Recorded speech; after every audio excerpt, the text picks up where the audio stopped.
preparing live on Facebook. Yes. Good evening, good afternoon, everyone. Welcome to IFNG. And I'm your host again, Jeff or Deadpool on WhatsApp. And yeah, so I would like to say hi to our 16 participants. And for those who are watching on Facebook, please tag your friends. Because today we have Miss Dan from 9.09er. Okay, so please type in the chat box if you have questions. But first, let me hear you. What's your profession? Where's your current location? Oh, Angelica, PH. Yeah. So if you're wondering where my background, I'm outside because I'm just spending my last few days here in the UAE. And I would like to say hi to all my co-admins, Marvin, GL, Marvin, Manuel, and Michelle.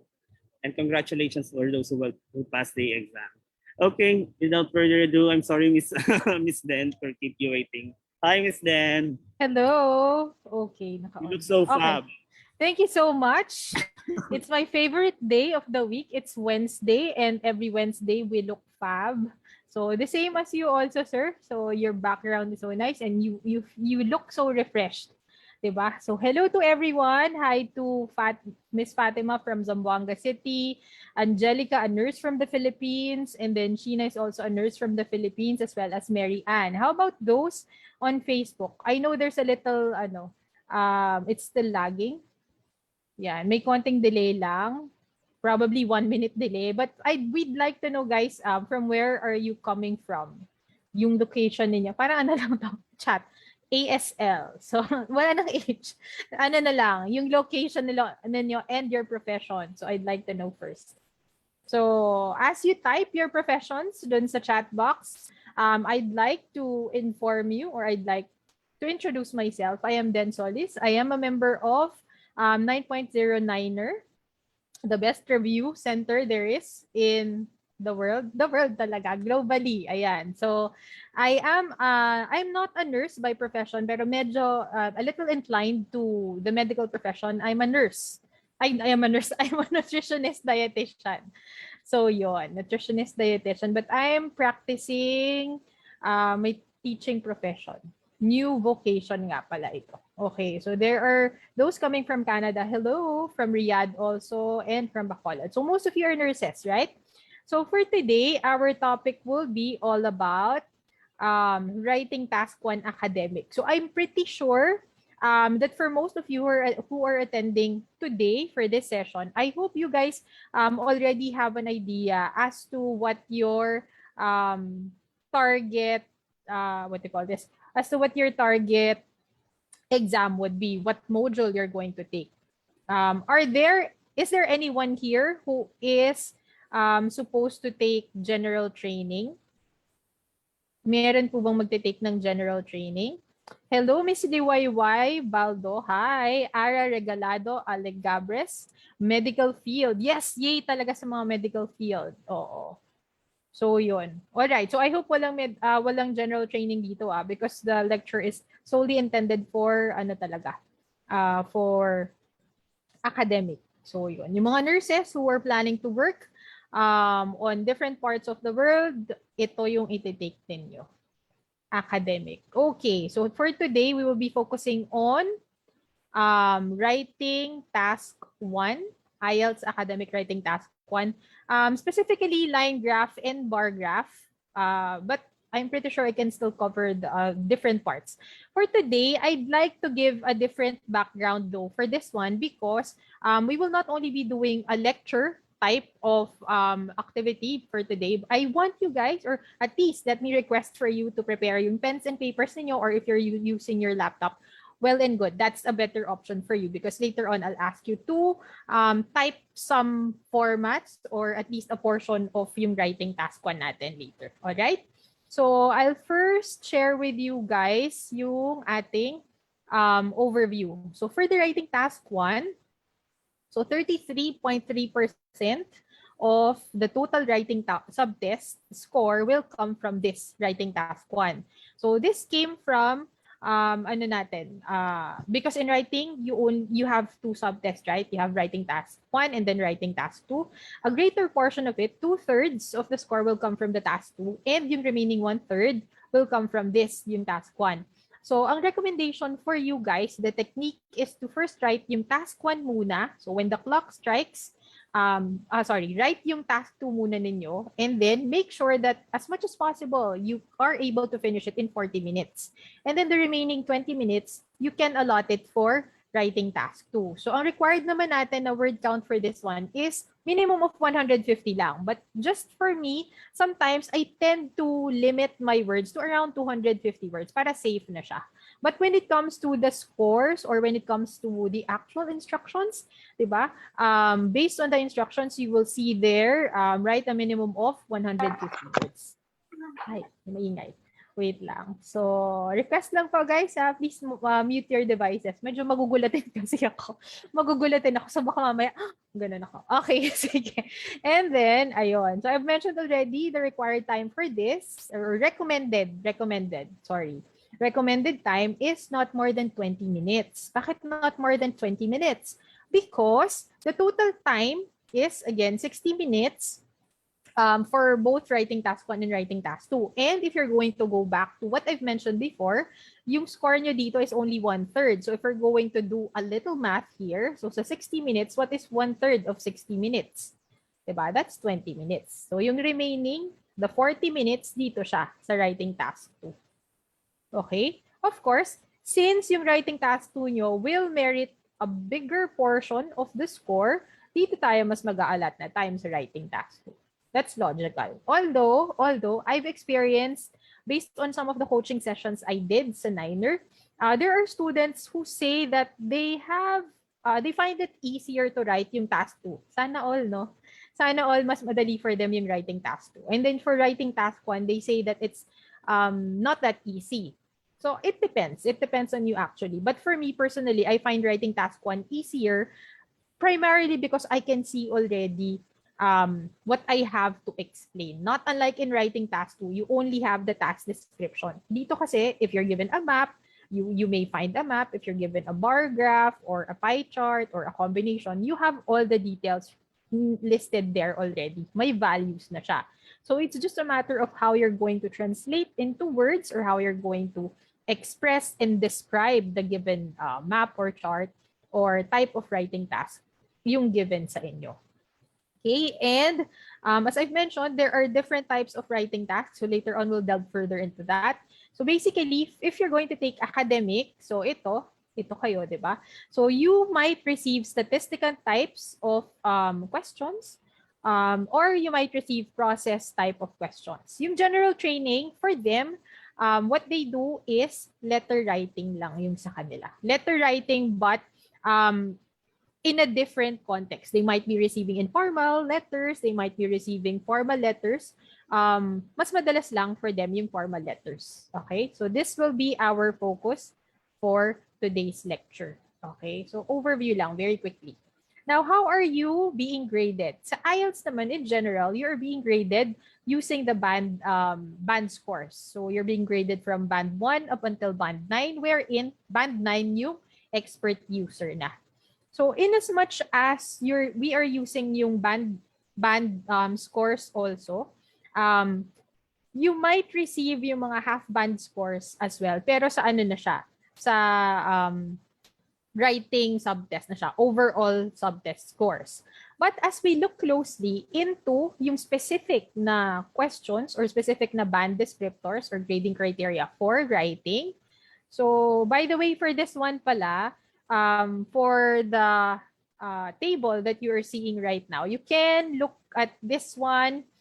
Just type writing task 1 band descriptors public version. You can download this file easily. Now, the benefit of you knowing how you are being graded is if you have a target score, I hope you do guys have a target score, no? I hope you already have an idea what you'd want to have for writing task 1 or writing task 2. Sige, before I discuss further this one, what is your target score for writing subtest? Or what is the requirement o yung minimum? Kasi I'm pretty sure all of you know already where you're going to. Some of you are going to Canada, some of you are going to the US, some are targeting to go to Ireland. Ano yung required na score ninyo for writing? Please type it in the chat box. Yung required na score for writing. Okay, Beth said 6.5 sa UK. How about the others?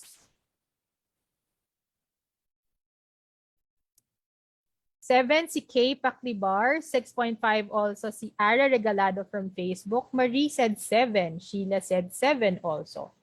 Yan. Ivar said 7. Criven is also 7. Yan. So, generally, you guys are averaging around 6 to 7. So, yun yung required na score for this one. So, let's just focus on itong area na to.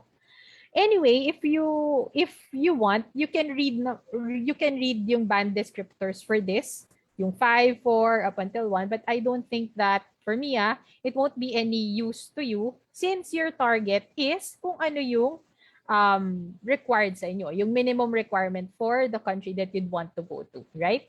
So focus tayo dito. Yan. So here, yung 6 or 7. For your writing, this is almost the same. Yung criteria for judging, parang contest lang.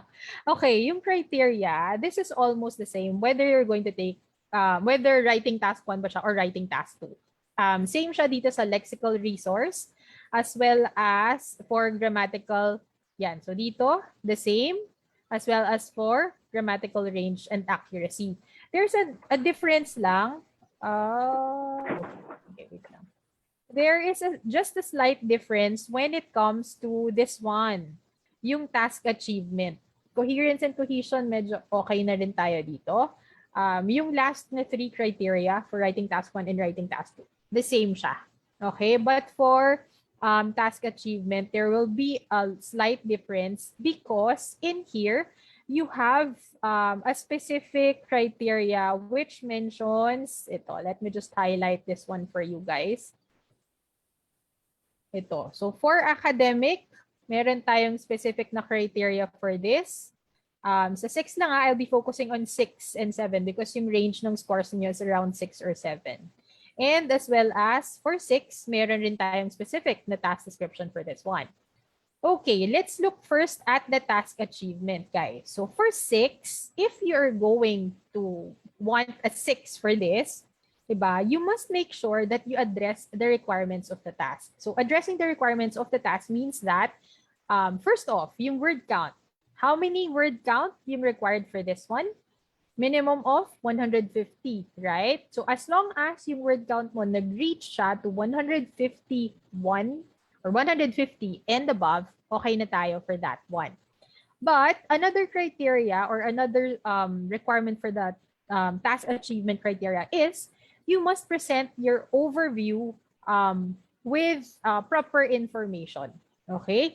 That is appropriately selected. Some people, since we are targeting that, or since we are recommending that you write first yung task 2 ninyo and then yung remaining time will be intended for writing task 1, some people, sa sobrang kakamadali nila, diba, they tend to forget yung overview. So that's why the structure of the essay is supposed to be, it will follow right after your introduction.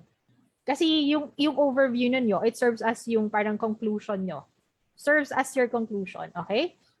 So parang it's a generalization of what you see entirely from the chart, the map, the graph that was given to you. Okay? Make sure also that you are able to present adequate information that highlights the features, not bulleted format, okay? Of course, because this is an essay, right? And you are presenting relevant information that are appropriate. Yung dito sa 6, there are instances that the information may sometimes be inaccurate kasi minsan, for some people, for example, guys, request na po especially for those na nasa Zoom, please mute your devices. Okay? Thank you. All right. So as I've been mentioning, so for task achievement, if your score is 6, sometimes there are inappropriacies when it comes to what? When it comes to the data that you're presenting. So meron dito irrelevant and inappropriate or inaccurate information. So we do understand that sometimes it happens, especially if nagmamadali na kayo, you tend to forget the zeros, or sometimes medyo the how you read the map is already affected kasi may anxiety level na. So okay lang. Okay lang yung mga ganun. Medyo kaya pa ng 6 for that one. If you would want to have a better score for your task achievement, of course, you have 150 words and above. Make sure also that in your overview, there's a clear presentation of a trend, there is a difference or stages. Kung sakaling map yung naibigay sa inyo or process was given to you, so you can present clear stages as to that. Okay? Also, you must take note that you have to present your highlights, features, and yun nga, yung what is distinct about the chart that was given to you, and make sure that it is fully extended. So, ibig sabihin, you described it well, accurate yung information that you've given. Walang mali-mali. Walang imbis na 2010 siya, naging 2000 na lang. So, sometimes it happens eh. It happens to the best of us, guys. This is Ielts, but it's okay. That's why you are preparing for Ielts para you will be able to face whatever are the consequences or whatever should be, whatever are the challenges that are in front of you. Okay? Hindi masyadong malinaw yung data natin. Pero wait lang. Later on, we'll see that. Oopsie. Okay, Okay. As for the number, sa band descriptors naman natin, here you go. If you're using your phone to log in, you can just pinch it para ma-zoom out ninyo siya. Or once again, as I've mentioned, you can download the Writing Task 1 band descriptors public version. Public version siya, so you can download it and access it online. Yan. So part of the preparation is knowing what your score needs to be and how you can achieve that score. Okay, next, for coherence and cohesion, you must make sure that for you to get a 7, your ideas are logically organized. Logically organized, and there is a clear progression from one idea to another. Okay? Also, make sure na cohesive. If one paragraph is talking about, let's say you've been given a combination of a chart, pwedeng yung first paragraph nyo is talking about the table or the first chart, and then yung next na paragraph nyo is talking about another table or another chart or another data. So that's how it is. Hindi yung parang first paragraph nyo, there is something about the first chart, the second chart, and then dun sa next na paragraph nyo, there's something about the first chart and then the second chart. So parang for me as a reader or for your readers, your examiners who will be grading you, ang gulo niya.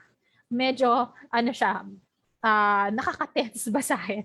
Ayan. So when in writing, I always tell my students that your goal is, imagine nyo, put yourselves in the shoes of your examiner or in the minds of your examiner.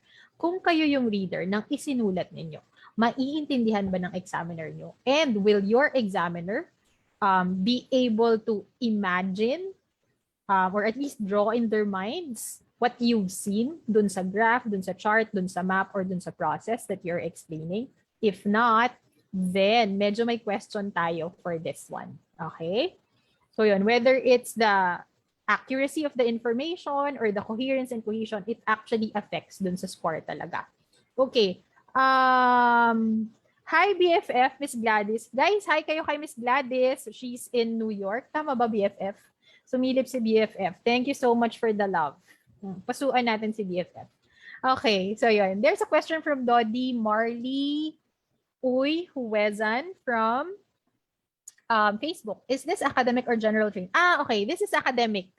This is academic. We're solely discussing academic writing task 1 po. Okay, so that's why, ayan, nakafocus tayo dito. Hello, K. Paklibar from Facebook. Yan, oo. So, sorry, na-miss out ko yun. Okay, yun. So, academic po tayo. Alright. And then, for this one also, for coherence and cohesion, you have to make sure how to use your cohesive devices, basically. Okay? Cohesive devices, you can use your, aside from that, or apart from that, in addition, furthermore. So, yung mga logical devices that you have there. Make sure lang, sometimes kasi there are students who are fond of using mga cohesive devices. However, these cohesive devices naman are not used properly. So make sure lang na properly used pa rin sila. Okay? Because again, we are always prioritizing accuracy over creativity. Okay. Next, lexical resource or your vocabulary. So you must practice a sufficient range. Ibig sabihin, you're not only using the same words over and over. So that's why for writing as well as for speaking, guys, it will be essential or helpful for you, especially if you're a first time reviewee, yung parang ano ka, Ielts virgin, ganon. Prepare a word bank. Ayan. So, prepare a word bank. Tapos yung word bank ninyo, guys, should contain words that will be helpful for you for writing task 1. For example, decrease, decline, increase, yung mga ganyan. Prepare kayo ng mga synonyms na. Later on, I'll show you examples of those. Okay? Next, if you're also able to show less common words ng mga ganon, very good yan for IELTS. You might score a 7 for that one also. Make sure lang na, again, there is accuracy in the use of your terms. Because in English, there are certain nuances when it comes to the language. So sometimes, when you search for the synonym, it might appear as a synonym, pero iba siya in terms of the context. When you read the general context of the message already. Okay, tapos, yun. So, grammatical range and accuracy, very important also for you to provide accuracy. So, lakihan natin, kunyari, lakihan natin ng konti. Let's move to the next slide for this. Okay. So, basically, ito yung grading criteria ninyo. This is a requirement for the 7 so that it's easier for you to read. So, yan. Features and comparison, accurate information for task achievement, minimum of 150 words. So, pag may check yan lahat, okay kayo for task achievement. Okay. I'd like to highlight though for this one, yung key features, okay na yan. Because typically for the students, you usually give talaga yung key features. Walang problema dun sa key features because you can easily identify highest, lowest, ganyan. So there's no problem about that. Sometimes though, you guys have a problem with the comparison. Kasi yung comparison, nalolost siya in translation. Nalolost yung comparison. Very important for you guys to have your comparison all the time. Okay? So make sure that as you type or as you prepare for your essay, sulat nyo na agad malaki, comparison. And you have to fill that out. Ano yung i-compare ko dito sa data that was given to me? Ano yung pwede kong i-compare? Okay? So later on dun sa example, I can show you also some samples of comparisons that we can provide. Alright? Next off, let's proceed with, ayan, so okay na tayo, structure and paragraphing. So that's what I've mentioned a while ago.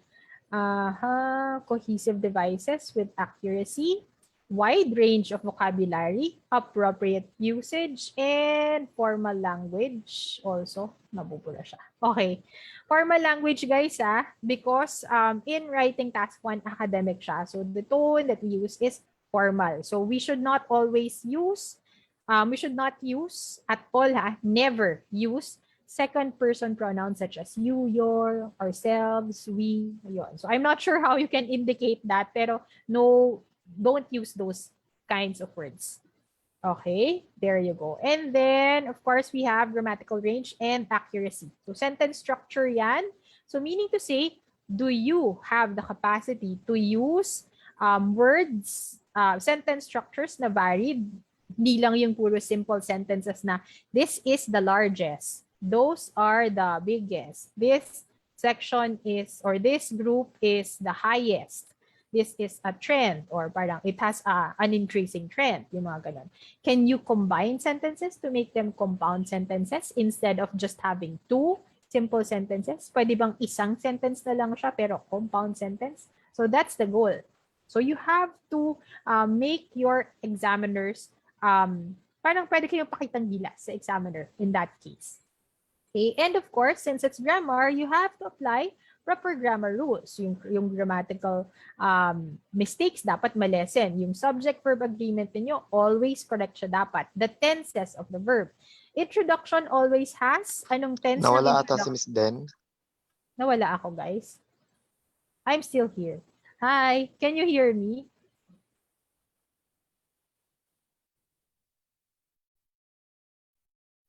Hello? It's okay, Miss Dan. We can hear you. Ayun. Nataranta ako. Okay, sige. Thank you, Miss Fatima. Thank you. Okay, sige. Nasaan ako? Ayun, yung tenses. What should be the tense for the introduction? What's the tense for the introduction?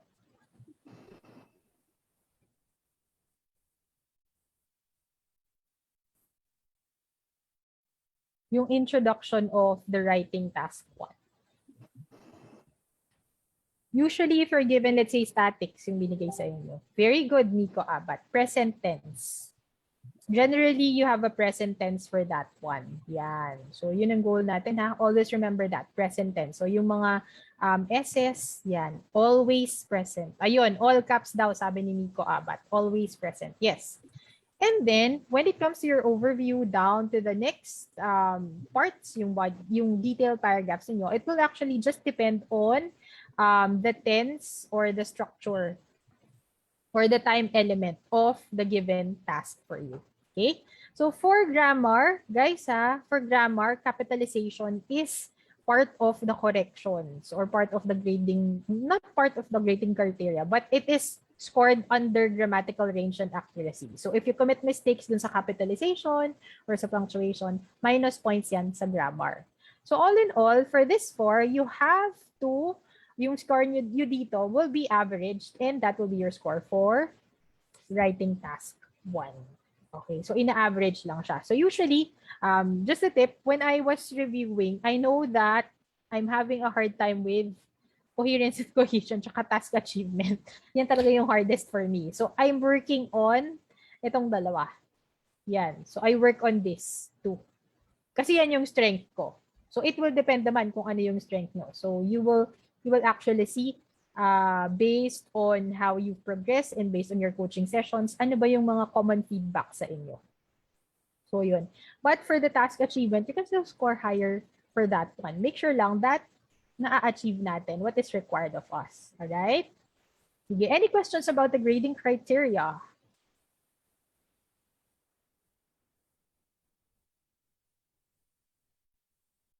Yan. If you have questions, guys, feel free to share them whether here, on Zoom, or sa chat box ng Facebook. Okay?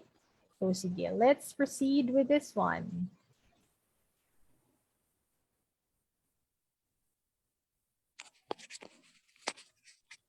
Okay.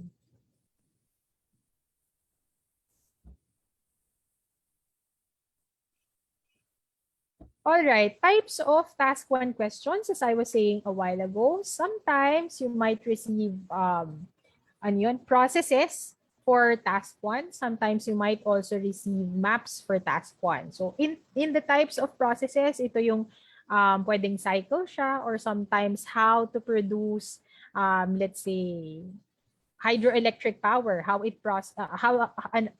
hydroelectric power plant works. So yung mga process na ganyan, you might receive. You might also receive a cycle. So ano ba yung mga cycles? Life cycle of a salmon, yung mga ganyan, plants, grasshopper, butterfly life cycle, yung mga ganon. You might receive that.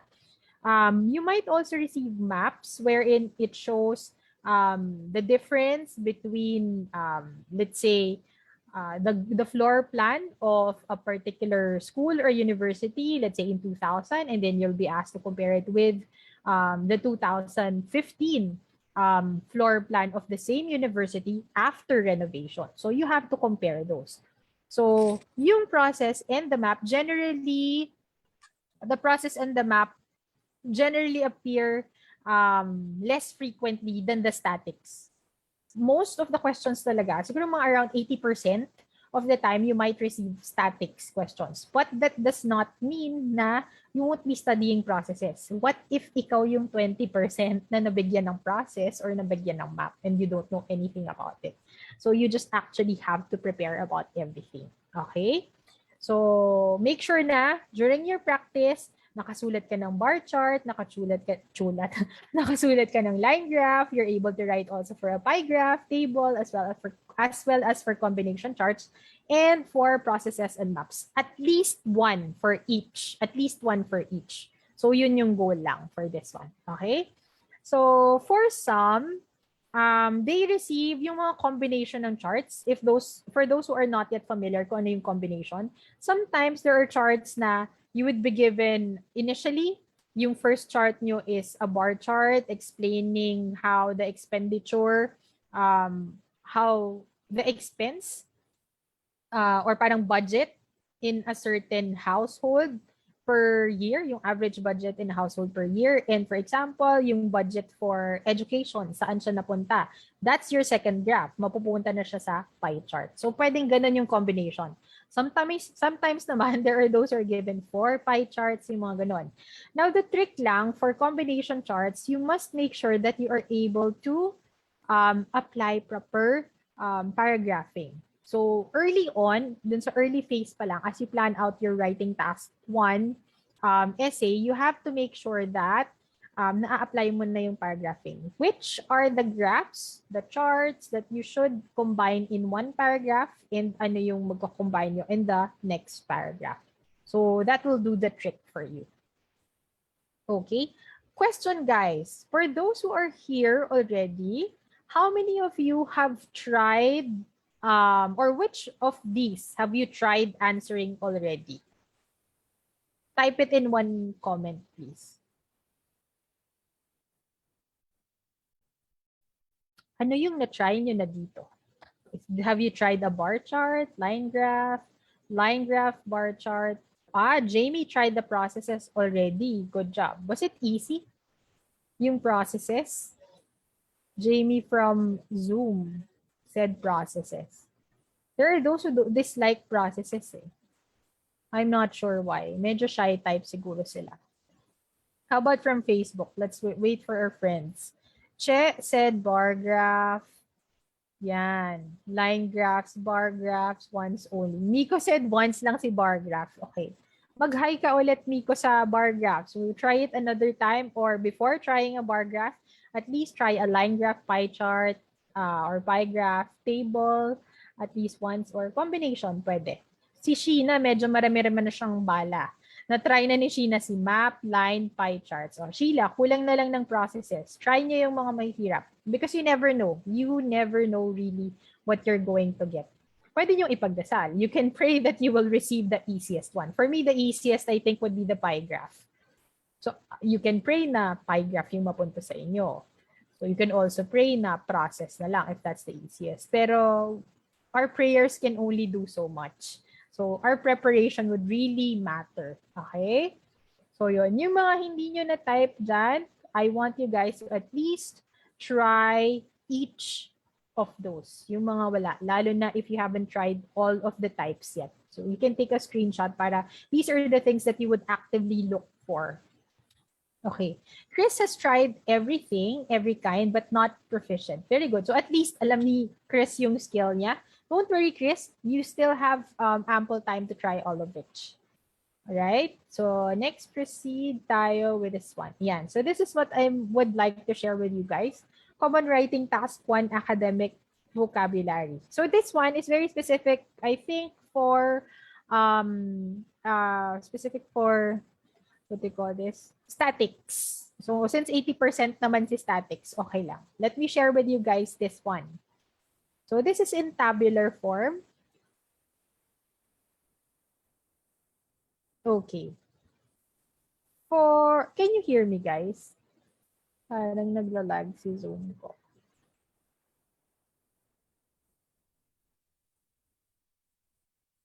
Ayun. Okay. Nawala ba? Ayan. Okay na. Sige. Alright. So, in here, sometimes, or in your writing task 1, you usually describe changes. Especially if the chart that was given to you is a line graph or a bar chart that has changes over time. Not all instances you can use yung mga changes na to. But in most, you can apply yung description of changes over time.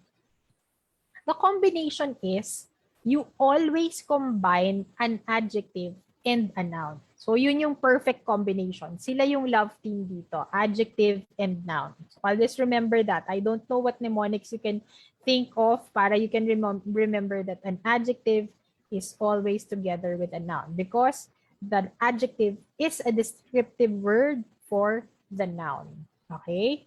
So what are the common types of adjectives that we use for writing task 1? We use sharp, sudden, rapid, abrupt, dramatic, significant, considerable, substantial. So we use also slight, gradual, steady, consistent, modest, marginal. Yan. So you can use, pwedeng combination is you can have itong sharp, sharp decrease. You can have that. You can have sudden decline, pwede. You can have you can have dramatic fall. You can have significant rise. Pwede rin naman, you can also say gradual growth. Pwede rin yun. So always combination siya. Of course, which column? Sige, let me just clear this one out ha. And I'll give you guys a drawing. Okay, for example, ito siya. Gamitin na lang natin to. Okay. For example, this one. And then, you have the green. Ay, hindi kita yung green. Okay, yung blue na lang. Can you describe the red one using the words that you find here in the table? Describe the red line. What are the words that you can use for the red line? Itong red line na to. Describe it using an adjective and a noun. Yan. Very good. Abrupt, significant rise. Yes, that's for the red. Very good. Sudden increase, sharp increase. Very good. How about ito, yung blue? They're both what? Sharp increase. Jorel, Quizon, you're correct. As well as Miko and Desi. So yun. Abrupt increase. Yan. Abrupt rise. So very good. Increase sharply.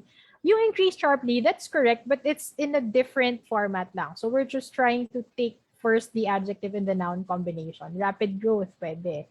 Yung the other one, yung blue, yes, you can use ito naman. Yung nasa second column, ito yung slight rise, slight increase, gradual increase, marginal growth, yung mga ganun. Yung konting-konti lang na increase. O, slight, diba? Considerable. Okay, very good. So yun yung blue. Both of them are increasing, pero there's still a way for you to describe how it increased. How do you describe the increase of that one? Okay? So yun yung combination. The same way goes, same pattern applies pa rin. Same pattern pa rin siya. Pero you can use different kinds of kinds of part of speech. Kung dati ang love team natin ay, if our love team before was adjective and noun, ngayon naman si adverb and si verb. Okay? So mas madali lang 'to tandaan because the adverb modifies your verb. Madali lang, 'di ba? Kasi may verb dito and then that's your verb there. Okay? Usually guys, usually your adverb has yung mga ly na yan. Sharply, rapidly, abruptly, dramatically, significantly, considerably, substantially, slightly, gradually, steadily, consistently, modestly, marginally. Meron talaga siyang mga ly. And then what happens or what you partner with that is a verb. Okay. Now, if you will notice here, I have a note. Make sure lang that for this one, you have to follow the time element for you to have the correct verb tense. In general lang, for writing task 2, in general or in most instances, dun sa graph na ibibigay sa inyo, you would be receiving something na past tense na because yung year usually is 2010 to 2015, basta ganun, past tense na siya. So you will use past tense ng verb. But sometimes, in rare occasions, there are combinations na there are parts of, let's say, a bar graph na yung first few years ay past tense and then there's a projection. So if there's a projection, naturally, what tense should you be using?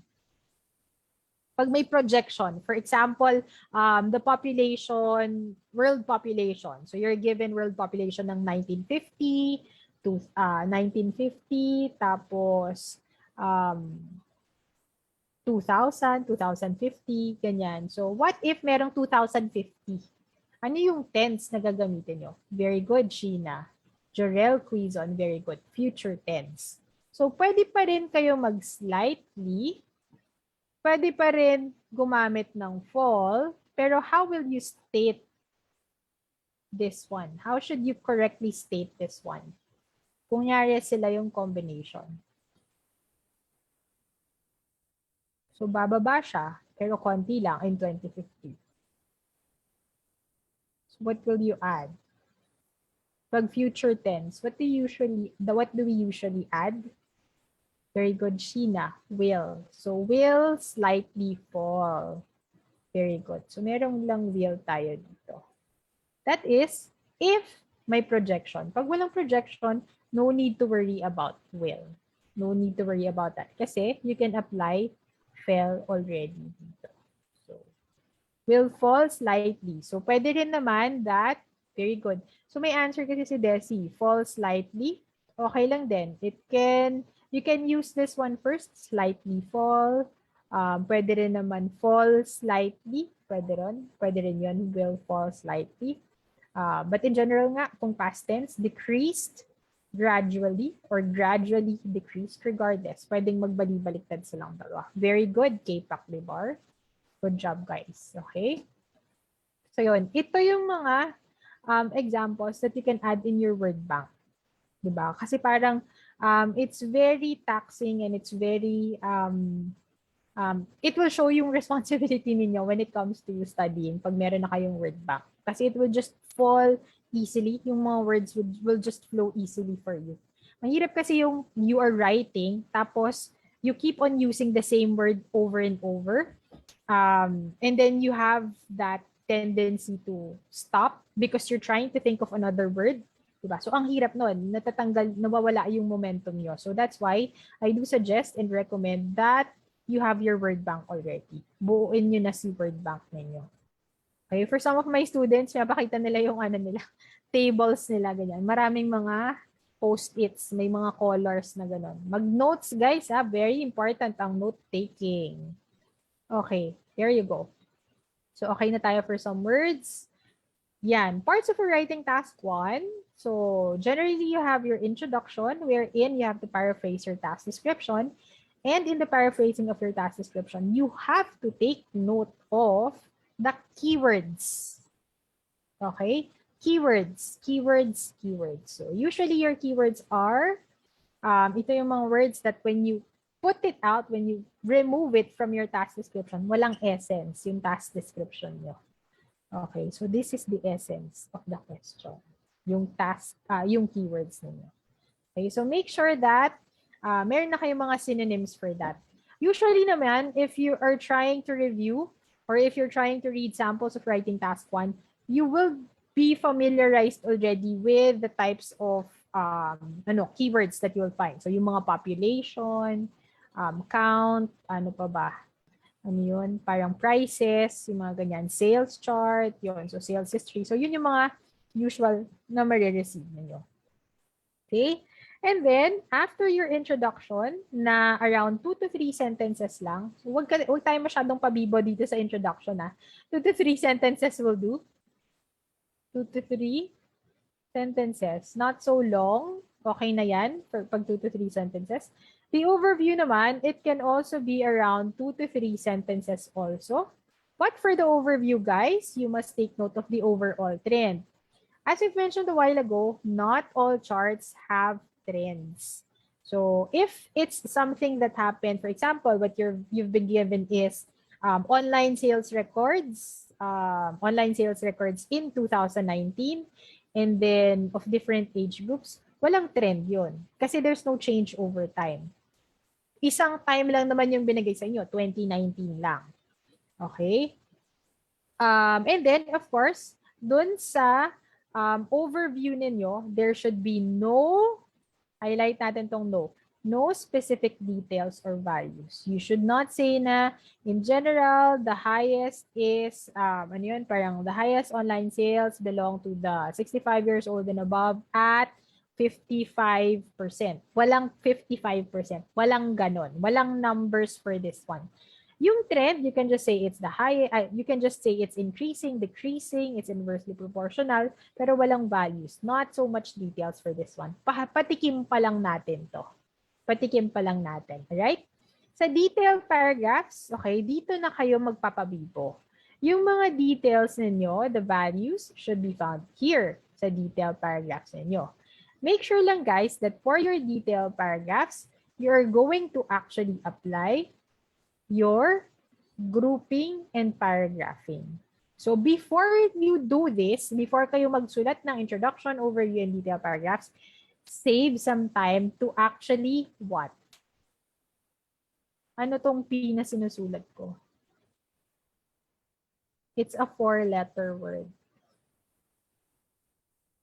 Very good. Plan. Okay, so you actually have to plan out everything. Dun sa planning, ano nga yung isusulat ninyo if you tend to forget?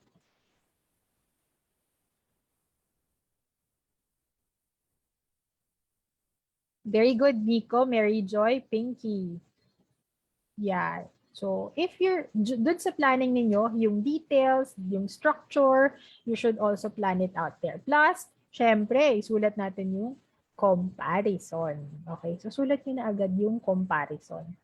Usually, ganyan na ginagawa ko. Comparison. Type nyo lang ganyan, comparison. Tapos, you just have to write it down here. Kasi sometimes you tend to forget. I know you don't mean to forget it, pero we don't know what will happen din sa actual exam ninyo. So, better be prepared. Diba? At least, meron kayong maaalala for this one. Okay? Ayan. So, Miko Abat is sharing something for us. IOSD plus comparison. Very good. So, yan yung format ni Miko. So, guys, if you'd want to share, if you want to adapt the format of Miko, i-adapt natin siya. Because it makes life easier. If you have a format already, if may plan ka na of action, it's easier to do that. So, introduction, overview, detail paragraphs, yan, or specific details plus your comparison. So, yun yung mga structures that are very important, or the details. Okay? Any questions about the parts of writing task 1? Any questions dun sa part ng writing task 1?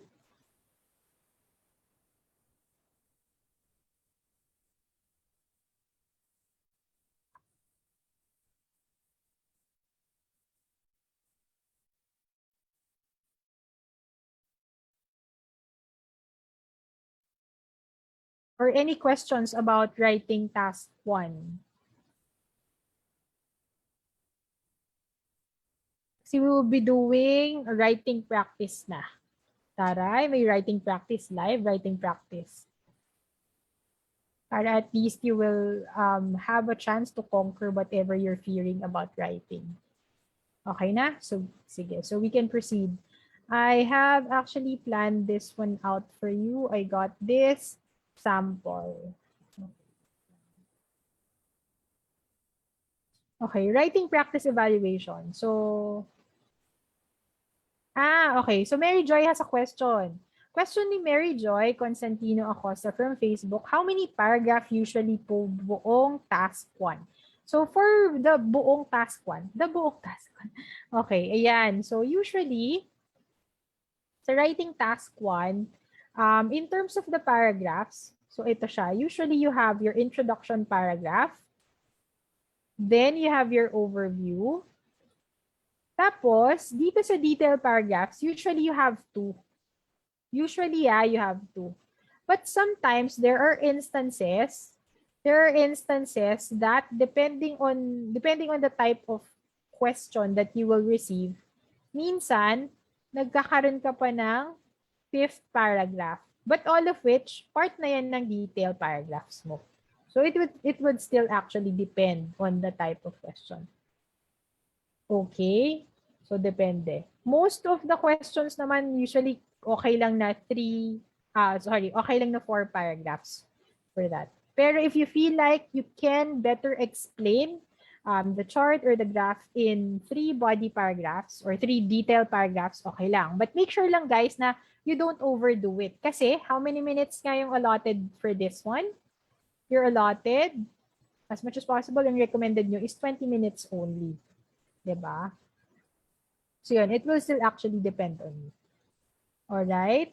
So hindi din naman yung parang you have 3 body paragraphs, tas dito sobrang haba ng body paragraphs nyo dito. Sometimes, pag overwrite ka na dyan, ganyan, so madaming lines, and then madaming lines. Yan. Pag overwrite ka na, hindi mo na mamalayan, ay, pang writing task 2 yung length ng naisulat mo. So, sometimes you don't make the most of your time. Okay, Nico Abata sa question, acceptable po ba ang all caps computer-delivered writing task? Sabi kasi ni Sir Brian, okay lang daw sa paper-based. Okay. There are those who do writing task na all caps. Pero for me, based on my experience, guys, I did not do all caps sa writing task. Kasi, as I've mentioned a while ago, part of what is being graded sa writing task is yung yung capitalization ninyo. So parang, especially if you're going to write an essay or a letter, tapos parang, ay, naka-all caps siya. So parang nakakagulat na naka-all caps. Galit ka, te. Yung mga gano'n. So yung mga, for me lang, hindi ako nag-all caps. Hindi ako nag-all caps talaga. So, ang all caps ko ay for writing task. Ang all caps ko is for listening only and for reading. So, yun lang. For some, what they do is ganito. Nag-all caps sila para malinaw yung sulat. Pero, parang kunyari, ang sulat nila is ganito. Wait lang ha. For example, what they want to write is always, na first letter. So, ganyan siya. So, all caps, pero mas malaki pa rin yung first letter.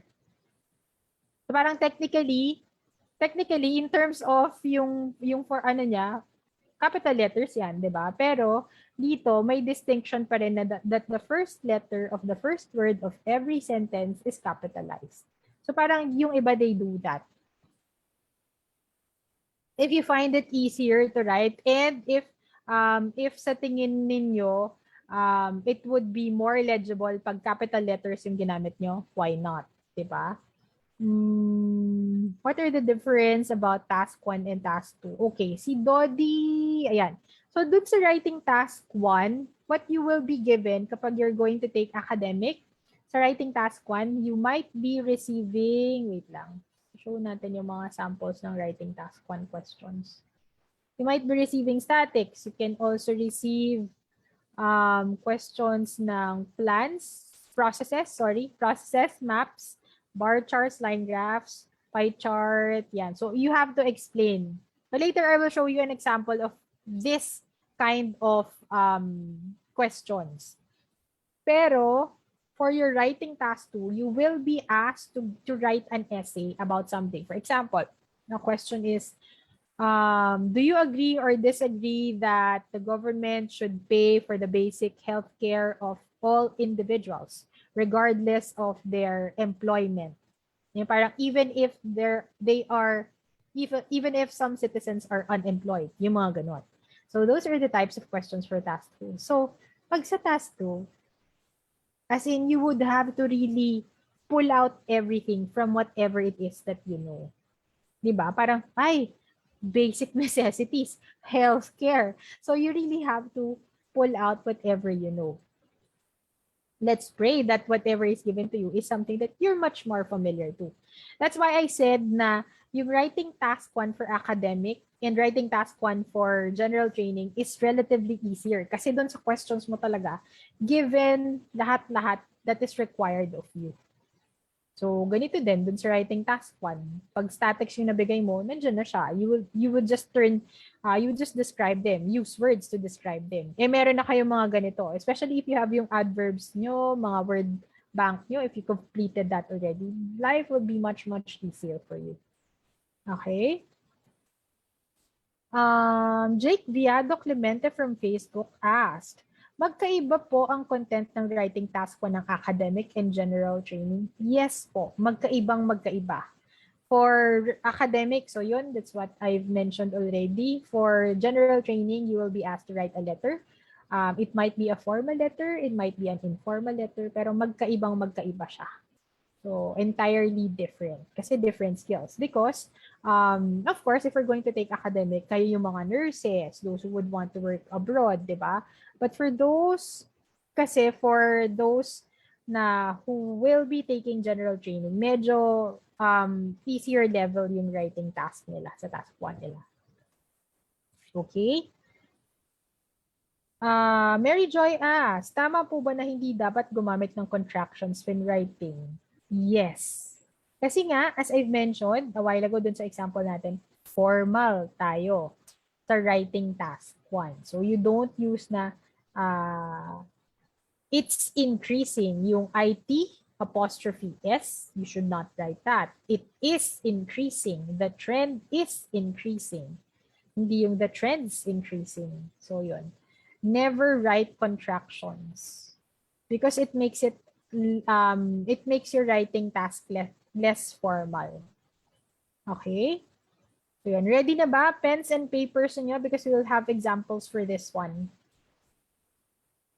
How about po sa writing task 2? Yes, ganun din. Sa writing task 2, all the more. Kasi mas formal si writing task 2 also. And, ano din siya? You do not also never use also second person pronouns for writing task 2. Compare dito kasi sa writing task 1 and sa writing task 2. Sa task 2 kasi, you're asked to describe your opinion. So sometimes we have a tendency to say you o kaya we, our. So yung mga pronouns na yon, X siya. X. So what you do, you type yung words na yon or you write it, paste it sa laptop nyo, sa screen, ganyan, para na may memorize nyo. Ay, second person pronoun pala yon. I should not write that in task 2. Yung mga ganon. Kung medyo visual kayo, you can do that para your senses can be, parang can be harnessed also. Or, what you can do is every day you write yung mga second person pronouns na yan. Para pag nagsusulat ka, you're conscious na, oh, this is a second person pronoun. Delete. Do not write. Ganyan. So, may mga ganon. So, find what kind of learner you are para at least yung study habits ninyo and yung study style ninyo would be adapted to the type of learner that you are. Ako, I'm visual learner ako and I need to write things. Kasi yung memory ko, very visual nga eh. So, I remember which part of my notebook did I write that word. Kasi medyo scientific nga yung course ko, 'di ba? So alam niyo naman yung mga terms na ganyan, medical terms, saan ba sinulat? Sinulat ko sa page na to. This page, lower left corner. So ganun, natatandaan ko siya ng ganun. That's why it's very important for me to rewrite my notes before. So ganun ako dati mag-aral. It works for me. So if it will work for you, okay lang din. Okay, next. Okay na? Questions? So far, wala na. Okay. Sige, I hope your pens and papers are ready, guys. Proceed na tayo. This is the chart that you're going to write. The graph, let me read lang yung type of question ha. The graph shows the percentage of female members of parliament in European countries between 2000 and 2012. So, ganun din. This is the graph that you have here. I hope I can just see it. Medyo hindi lang siya nagre-reflect sa akin. Alright, you have here different countries How many countries? Germany, Italy, France, UK, and Belgium. You have 5 countries. And how many years do you have here? Okay, 2000, 2004. And then, of course, you have 2008 and 2012. Okay? So what we're going to write is, hatiin natin muna siya. Sulat muna kayo ng introduction and overview. You just have to type lang, pwedeng sa chat box. Those who are logged in with us via Zoom, you can type your answers here on Zoom. Make sure that you're sending your answers to everyone. Those who are on Facebook, you can type your answers and share it to everyone also. So para ma-practice din what we've learned. Okay, so if I'm going to go back, introduction, 2 to 3 sentences lang. Make sure that you are somehow giving yun nga, a brief overview about no, not overview. Brief information about what it contains, what the chart contains. So, yung mga who, what, where, when, yung mga ganyan, how, pwede nyo siyang isulat dito sa introduction niyo. 2 to 3 sentences lang. Limit nyo lang siya doon. And then for the overview, if there are trends, if trend is applicable for this type of line graph, okay lang. So yun. But yeah, the general features. No details. No values yet. General trends lang and overviews. Okay, general features that you see. Okay, so I will be giving you guys around 5 minutes for this one, 5 to 7 minutes or so. So it's already 10 o'clock here sa clock ko. 10 p.m. na. I will be back after 7 minutes.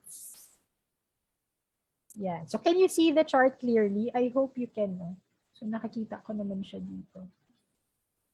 All right, there you go. Please write the introduction and overview. I'll be back in a short while.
Okay, Jarel Quizon has an introduction already. Good. Sige lang, type lang kayo guys.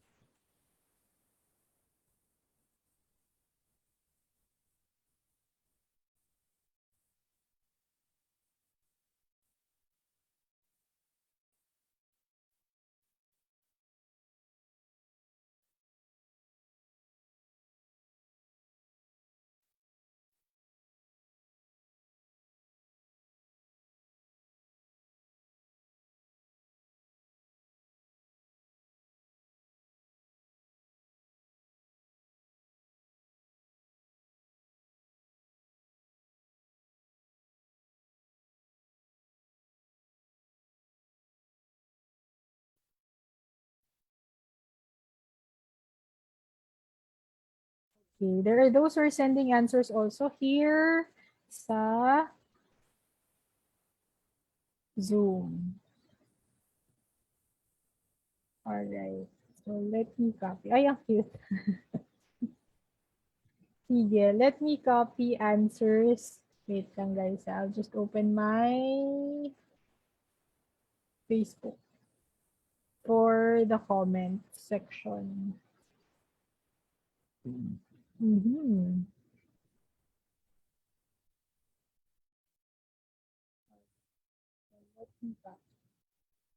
Okay, introduction. So if you have your introduction, copy ko lang to mga to. All right.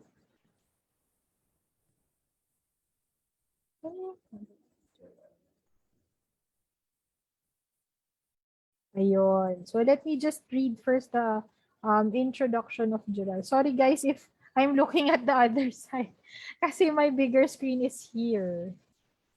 Okay, so move na natin guys to ah. You can take a screenshot of this one by the way. So you can refer to this later on.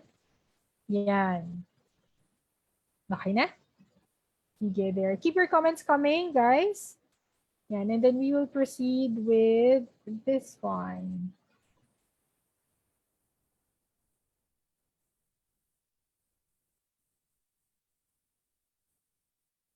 Okay, so let's have this.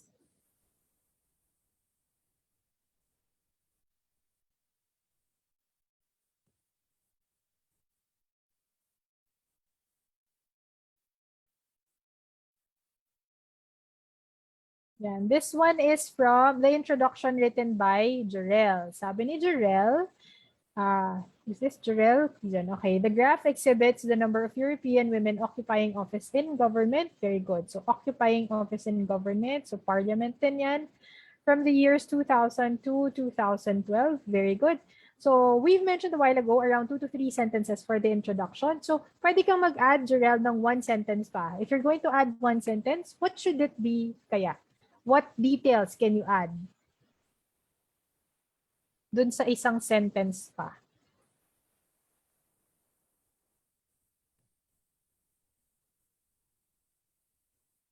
We can talk about, probably you can mention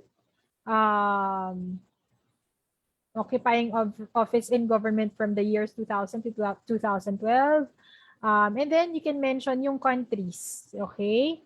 The data also compares figures from 5 different countries. Yun. So, pwedeng i-add mo yan dyan.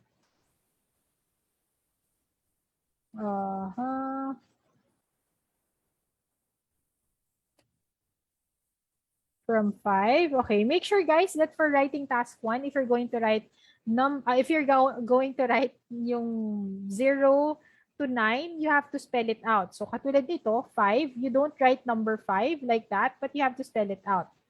5, European. Okay, 5 different. 5 countries in Europe. Okay. I think for this one, kasi meron ka ng European, okay lang naman if you have European and then you have Europe here. But I guess, pwedeng tanggalin na lang natin yan. Number of women occupying office in government, 5 countries in Europe. So para isa lang yung European. Okay. Sige, pwede na to. Thank you, Jarel. Next, let's have I'm going to do this randomly, guys, para it will be very, very easy for you. I'm going to ask an example also from Zoom. So alternate tayo. So this one is just from Jarel from Facebook, pero this one from Sheena sa login siya sa Zoom. The line graph represents the percentage of women that are, I think this one, let's do this. Who are na lang to. So who are part of the parliament in 5 countries in Europe, namely Germany, Italy, France, United Kingdom, and Belgium. Okay. So again, introduction, minimum of 2 sentences. So this one, yung from 2000 to 2012. So another sentence, this one. Okay. The study covers the period from 2000 to 2012. O, di ba? Ang dali lang. Patsak. O, di ba? Kayang-kaya nyo yung introduction. Galing. Okay, another one. Let's do the work of ay, ang cute. Sige, nagugutom ako. Medyo kailangan natin yung work ni random na tayo dito. Si Hainanis. Taray, Hainanis. Hello, Hainanis. Uy guys, share ko lang sa inyo. Did you know, yung first na pabaon ko sa husband ko when we just got married last year, syempre na-excite ako, di ba, mag-prepare ng baon. Hainanese chicken ang pinrepare ng lola niya. As in like, from scratch. With the Hainanese rice pa yun, O, di ba, bongga. Okay, sige. The line graph shows the proportion of women in legislation. In legislators, kasi this one is referring to a person, diba? But you're referring to someone, instead of women in legislators, women in legislation na lang. Very good. Okay. I hope you're learning, guys, from the words that are used by your classmates, but your online classmates, diba? So we did not use parliament. So ang ginamit natin dito, parliament is something that it's an entity that creates laws. So it's legislation phase nila. So very good. Women in legislation from 5 European countries. Overall, most nations. Okay. Sige, this one. For Hainanese, yung word ni Hainanese kasi, she already has the introduction. This one is the introduction. Yan. And then, this one, I'm looking at this one as if na, kasi since you have your cohesive device na overall, generally, if we have overall, meron tayong, this is your overview already. Kasi parang it means to say na in general or as a whole, or parang, yun nga, this is your parang conclusion, quote-unquote. Parang ganon. Okay? Ay, teka lang, natatanggal yung abo ko, guys. Okay. So, yan, pwedeng overview na to. Add lang tayo, Hainanese, ng isa pang sentence for this one. Add another sentence covering yung period. Kasi I think that's the other information that you can give. For this one, ito, yung period ng 2000 to 2012, we just add that here na sentence. And then, yung overview, most nations have shown dito. Have shown an upward trend of female members from the beginning up until the end of the study period. Para hindi mo na i-mention yung 2000 to 2012 because you're going to mention yung 2000 to 2012 dito in your second sentence to complete yung number of sentences, yung minimum number of sentences for your introduction. O, diba? So, okay tayo dito. Very good. If you can look back dun sa graph that was given a while ago, you can present trends here. Bakit? Because there's a change over time. So, meron tayong 2000, 2004, 2008, and 2012. Every 4 years, nag-change siya. So, you can present a trend. Gumagalaw there is movement. Diba? So, okay yan. Okay siya. Add lang tayo ng another sentence dito.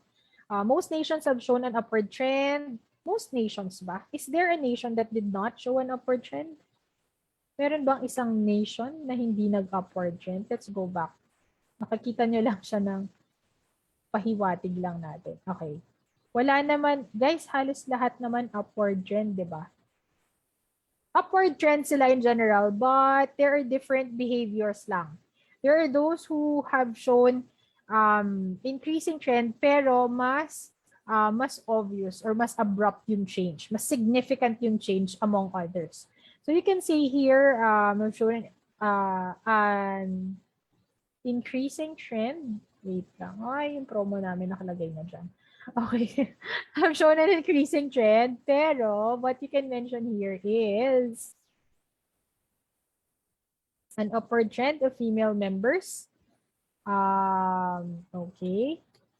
Tapos, you mentioned anong country yung merong pinaka-significant na trend. If we're going to look, okay, Charmaine from, Shemi pala. Shemi from Facebook said na Belgium, no, increasing pa rin si Belgium kasi it's higher than the starting point. Probably what I could add here is, however, UK had the most significant change among the five. Diba? However, the United Kingdom, pampahaba, has shown the most significant increase throughout the period. Diba? So, most significant increase. Kasi if you're going to go back dun sa chart natin later, so makikita nyo na yung UK, sobrang taas niya talaga kanina. Okay, so that's it. And then, let's have another illustration. So, okay na tayo for the examples. Let's look at your overviews, guys. Overview. Let's look at the one from Facebook again. Okay, magpapakita lang tayo ng chats. O, di ba? Ang dali lang. Ang dali lang magsulat. Sana ganito yung ma-receive ninyo. Okay, meron ako nakita na overview. Why is it not appearing? The live chat. Where is it?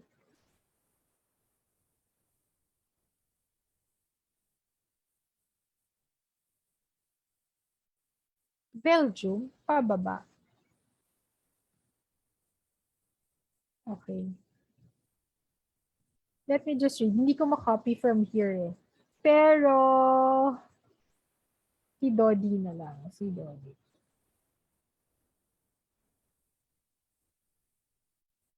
Okay, there you go. The graph shows how the female members of parliament in European countries rapidly increased from 2000. Yung rapidly increased, not everything rapidly increased. So yun lang yung concern ko dito. Because if you say that rapidly increased, ibig sabihin, I'm expecting that in the chart, kunyari, I'm your examiner. Kunyari lang. Tapos, I haven't looked at the chart yet. When you said that it shows that how the female members of parliament in European countries rapidly increased from 2000 until 2021. Ayun, yun na, may data na tayo dito. I know this is just a typo error, Dodi, pero yan yung sinasabi natin na very important. So, pwedeng mag-6 ka dito pag naulit yung mga mistakes na ganyan. Okay? Kasi yung data natin, it's from 2000 up until 2012 only. So, careful na lang dun sa errors. Sometimes yung mga typo errors, it might hurt you pag paulit-ulit. Okay? Figures from 5 countries, namely, okay. Pwede itong part na to, you can delete that. Begin with another sentence. The data compares figures from 5 countries. This one, yung namely Germany, Italy, France, Belgium, and United Kingdom, this is not a complete sentence. So itong error na to, this will be taken against grammar na criteria. Okay? So to correct that, you can just use countries namely Germany. Okay, sorry, wait lang. Namely Germany, Italy, France, Belgium, and United Kingdom. Okay. What is something wrong again dito? Itong part na to. What is missing? What is missing? Yan, I've highlighted it.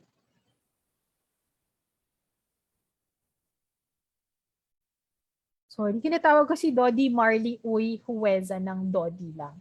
Would you like me to call you Marley? Pwede rin naman Marley.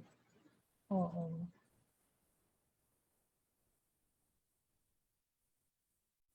Not really comma.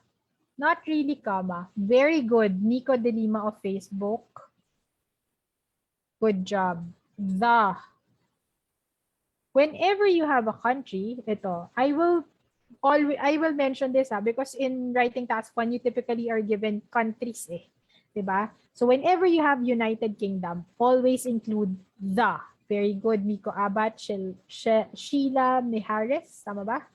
Winnie, the United Kingdom. So any country that has United in it, United Arab Emirates, so dapat the United Arab Emirates, the United Kingdom.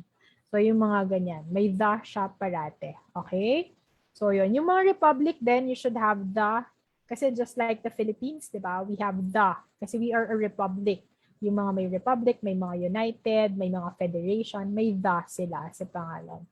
Okay, that's it.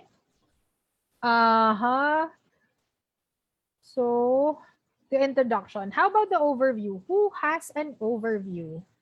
Sino yung may overview? I'm going to look at some answers na may overview. So far, at least you have a chance or you have, ano yun? Parang may feeling na kayo. May feeling. You have an experience how we do coaching sa Niner. This one lang, what we're doing is part by part siya because I want to cover as much, as many answers from you as possible because I know always full ang IFNG lectures. Kasi nga, di ba, sobrang daming nagmamahal sa IFNG. So, yun. But at Niner kasi, what we do is, we check the entire essay that you do. So, dito lang, medyo hiniwa-hiwalay lang natin siya. Okay, I'm gonna copy an overview from... Ano ang nagbigay ng overview? Wala pang nagbigay ng overview yata. Okay, so far wala pang nagbigay ng overview. But you were able to read an example kanina already, di ba? Overall, there was an increasing trend. So, yun. Pwedeng yun yung overview. How about the others? Dito yata sa Facebook mayroon ng overview. Okay. Guys, here, especially if you're mentioning countries, you have to capitalize that. Kasi I'm seeing answers na hindi nakakapitalize. You might be saying na, ay, ano lang po, typo error lang po. This is the point wherein you have to practice yourself na kino-correct nyo na talaga yung sarili nyo. Because those mistakes, so for example, you have 5 countries, diba? Kung lahat ng 5 countries na yun, yung Italy, Belgium, United Kingdom, ano pa ba, Germany and France, hindi nakakapitalize. 5 errors yon. So, masakit siya sa grammar scores ninyo. It will really hurt you pag sa ganyan. Because if, for example, isa lang yung hindi nakakapitalize, maybe that's just a slip. Pwedeng patawarin pa yun. Pero pag paulit-ulit and kapag madami yung hindi nakakapitalize, it's systematic na. Ibig sabihin parang, ay, baka hindi marunong mag-capitalize talaga. So, you have to practice capitalization. Okay, there you go.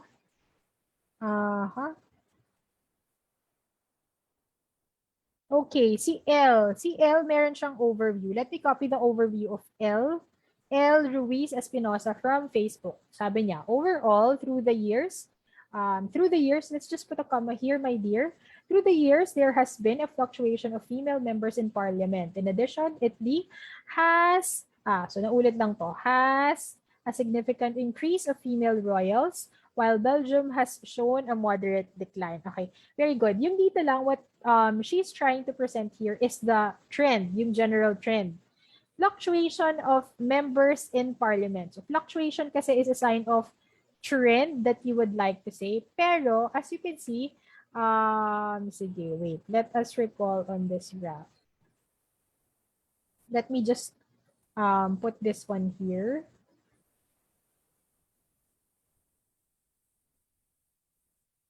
Yan. Is there a fluctuation dito?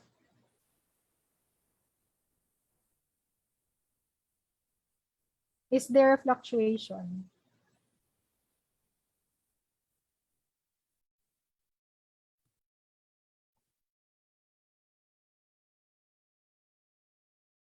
Yan. Yung fluctuation, it's constant movement, di ba? Pero, although this one is increasing, tapos medyo increasing ng konti, and then decreasing, this is not a fluctuation.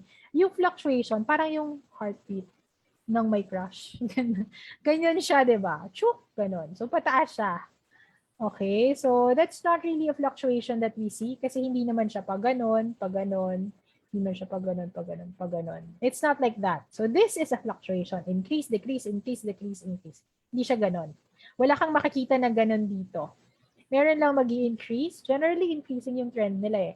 There's only one instance here that showed a decrease. Which one is that? Itong part na to, diba? This is the only instance, yung sa Belgium na nag-decrease. But all the rest, increasing siya. And in general, if you're going to look at Belgium, it started with where? Where did it begin?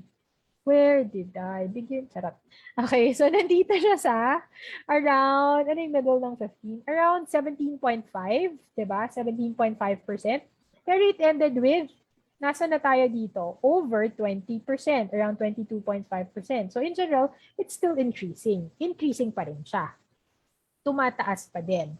Okay? It's just that from 2008 to 2012, medyo nag-decline siya ng konti. That's the only time that there was a decrease. Okay? So yun yung mga pwede nyong i-present sa overview ninyo. Parang in general, there's an increasing trend. There's an increasing trend in the percentage of female parliament members in 5 European countries, except for Belgium, which had a decreasing trend from 2008 to 2012. Wala akong binanggit na details, di ba? I did not mention any value at all. Year lang yung na-mention ko, no details. Because you have to reserve your details sa body paragraphs. Di ba? Parang ano ka lang, parang nagpapatikim ka lang for them. Okay? Oh, yon. Okay? So there you go. So now, okay na tayo with the overview. Please save yung mga overview na nasulat ninyo guys, even if I'm not checking those one. Kasi it's already 10:25. Sige. Tapos meron pa tayong mga body paragraphs for you to write. So yung isang body paragraph ninyo, please write it already. First body paragraph. Medyo tricky lang nga to ng konti. Konti lang naman. Okay. So now, thank you also, Elle, for those who gave their examples, for those who submitted sa Facebook and here sa Zoom also. Thank you so much. May question si Chris from Zoom. Sabi ni Chris, is it required to capitalize the whole word or just the first letter? What if you're referring to the country? Capitalize the yung first letter of every proper noun. So a country is a proper noun, di ba? Just like a place. Just like Texas, Chicago. So yung mga first letter of proper nouns, you have to really capitalize it. So ano nga yung rule natin of capitalization, guys? Ano yung rule? Please type the rule of capitalization that you know. You capitalize, a while ago I've mentioned you capitalize proper nouns such as countries, places, ano pa ba, yung mga companies, kunyari Facebook o kaya Instagram, yung mga ganyan, you have to capitalize those one. Aside from that, ano pa yung ikinakapitalize natin? We capitalize also the first word of, the first letter of every first word of every sentence, diba? So yun yung nakakapitalize. Proper nouns, desi, very good, that's correct. Oh, desiderata. That's a good prayer. Prayer yun, di ba? Yung desiderata. Or that's just a text. I'm not sure. Pero that magmaganda yung content ng desiderata. Parang china-challenge nyo yung self mo. Basahin nyo yun, guys. Okay. What else? You capitalize also what? Proper nouns lang. It's a poem. Yes, it's a poem. Sorry. Yan, proper nouns, very good. So do not forget so dito yung may mga countries, capitalize niyo yung mga ganyan. Taray, by Max Erham. Okay, sige. Erman pala. Babasahin ko ulit yan. I am going back to reading now kasi feeling ko nawawalan na ng laman ng brains ko. Okay, sige. So, I'm asking you guys to write the body paragraph or the task description, the specific details, yung detailed paragraph na. The months, yes. Months are proper nouns also. Very good. So, usually, yan yung mga nakakita nyo kasi for that. Before you write, so dun sa mga nagsusulat na, sige, pause muna tayo ha. We've mentioned a while ago na when you are writing, you have to make sure that you are applying proper paragraphing. So in here, it's a little overwhelming kasi you have how many countries again? Ito, you have 5 countries, right? So meron kang 5 countries. And then, how many years do you have here? 2000, 2004, 2008, 2012. So generally, parang 4 years yung nade-describe dito. So 4 years. What you can do is, pwede niyong i-apply. What do you want to do? Do you want to group?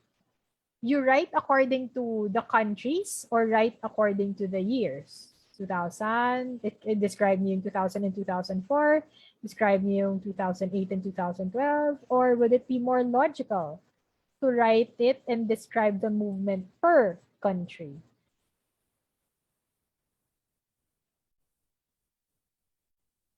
Ano kaya ang best option?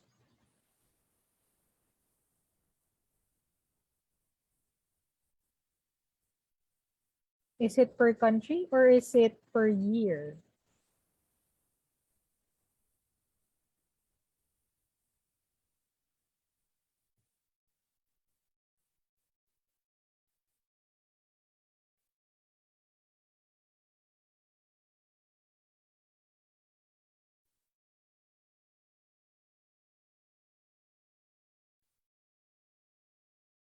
Some say movement per country. For the others, movement, country that are similar. Very good. Movement per, ako din, ito din ang bet ko. Yung per, bakit nawawala? Yan. Yung per country din ako, guys. Nandyan din ang bato ko. Charot. Okay, so you can go for this one, per country. Okay? Pero, you have 5 countries. Does this mean that you have 5 paragraphs? Or are there paragraphs or are there countries that we can combine as we describe them?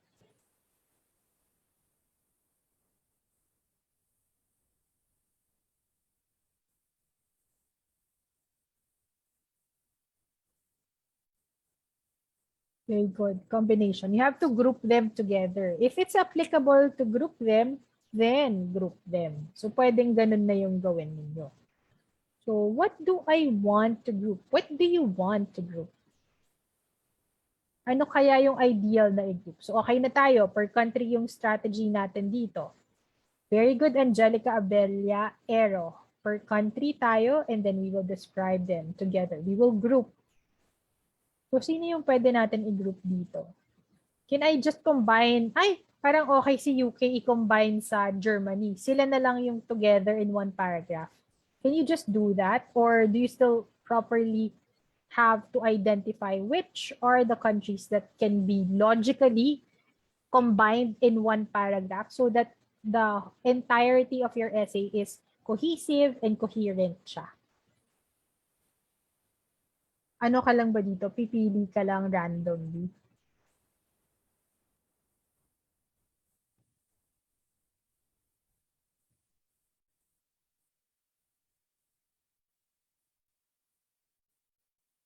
Alan Mark Obhero has suggestion. Sabi niya, the third paragraph or yung first na specific detail paragraph nyo, suggestion niya is combine na lang si Germany, Italy, and France. So, ibig sabihin itong tatlong to. Germany, charot. Okay, combine daw si Germany, Italy, and France. And then yung isa, of course, itong remaining two. Si UK and Belgium.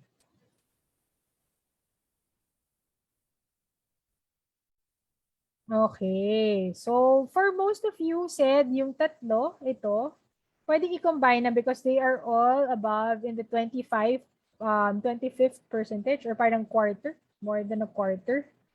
Diba? While the rest below 25%. Another reason for me siguro that you can add here is Itong part na to, yung Germany and Italy, combine them in one paragraph. Why? Kasi meron kang cutting point dito. Oh. They have an interaction.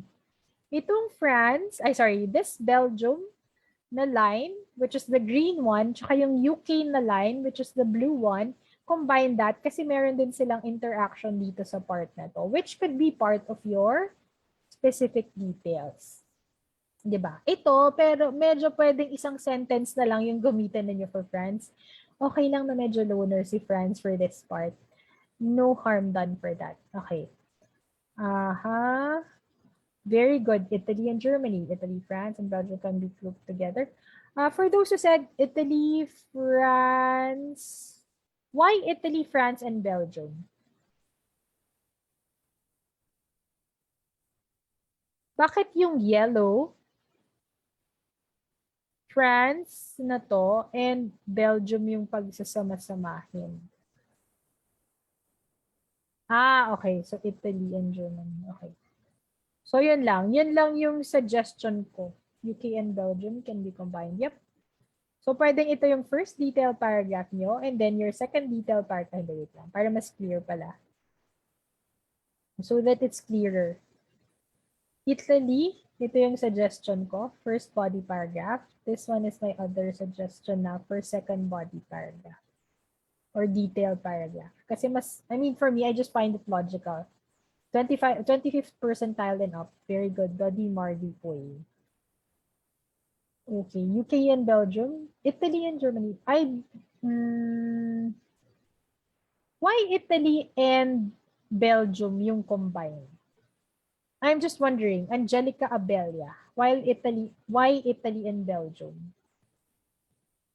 Sabi ni Angelica, ito daw, si Italy, tsaka si Belgium na green. Bakit silang dalawa? Why these two?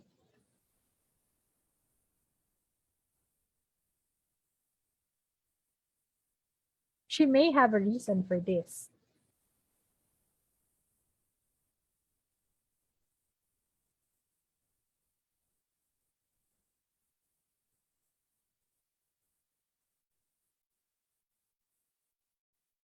Ay, hindi na tayo sinasagot. Sige. Yun lang. Yung question ko lang is bakit. There might be a reason pero yun. As for me, I think the better one would be, yun nga, yung suggestion ko a while ago. Because of the, yung mga movements na to. The interactions between the lines. Pwedeng ito pagsamahin nyo. And then, itong last two is the second body paragraph. This one. Second body paragraph. This one is the first body paragraph. So, yun yung pwede nyong gawin. Okay? Suggestion ko lang naman yun. Kung ayaw nyo, okay lang. If you have other suggestions also. Okay. There you go. So, before you write, you have to type. You have to type. Ano ba nangyari kay Germany? What happened in Germany? Did it increase constantly?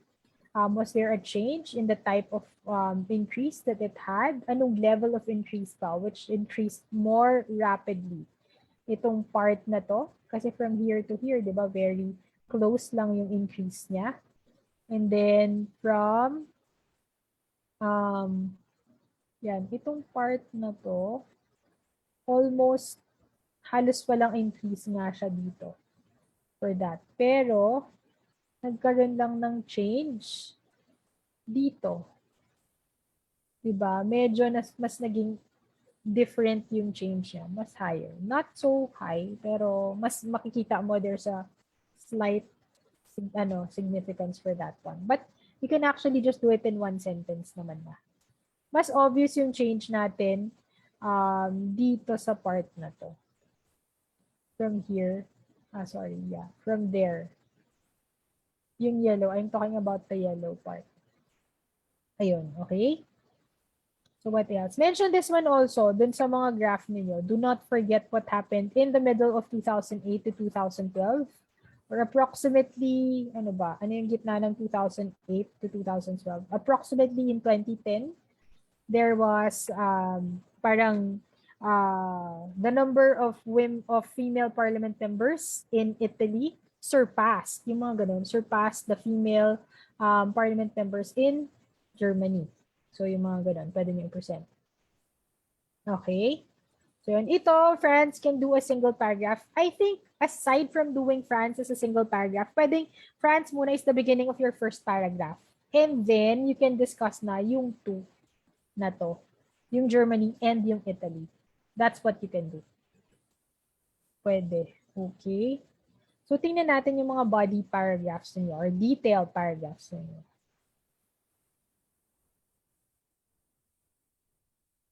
UK and Belgium also. Pwede. Do not be overwhelmed lang guys kasi for this one, some say na it's a little overwhelming because you have 5 countries na.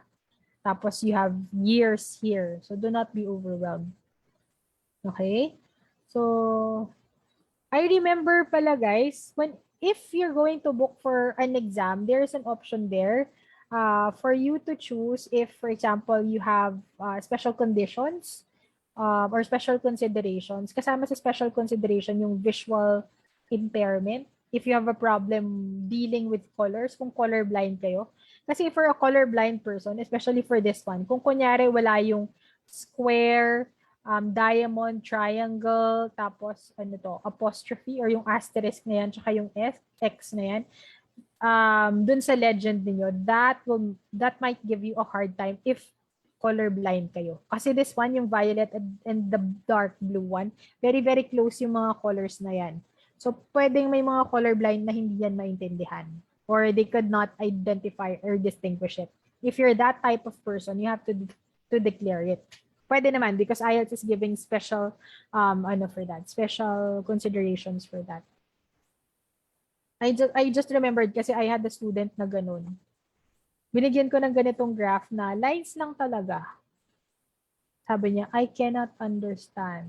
So I thought hindi niya maintindihan because the graph was hard. Kasi nga complicated yung graph. But hindi niya maintindihan because of the colors. So I hope you don't have a problem with that para less stress na on your part. Okay. So yan, meron na tayong sentence from Jarell Kison. So mag-isang example lang tayo for this one.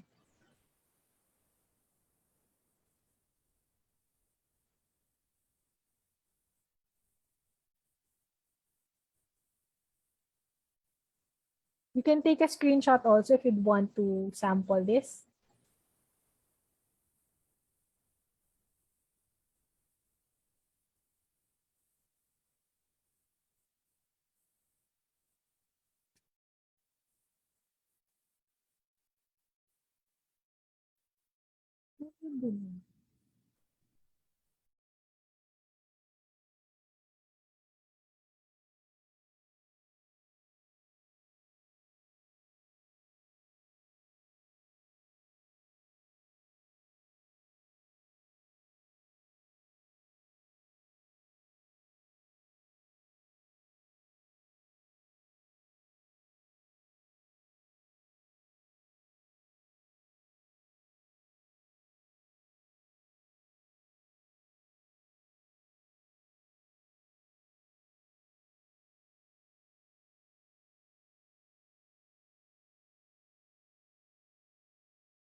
Okay.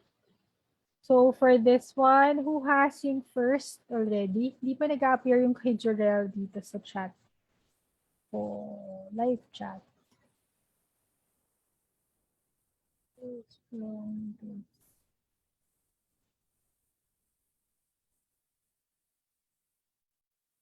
Okay, meron na tayo from Angelica Abelia.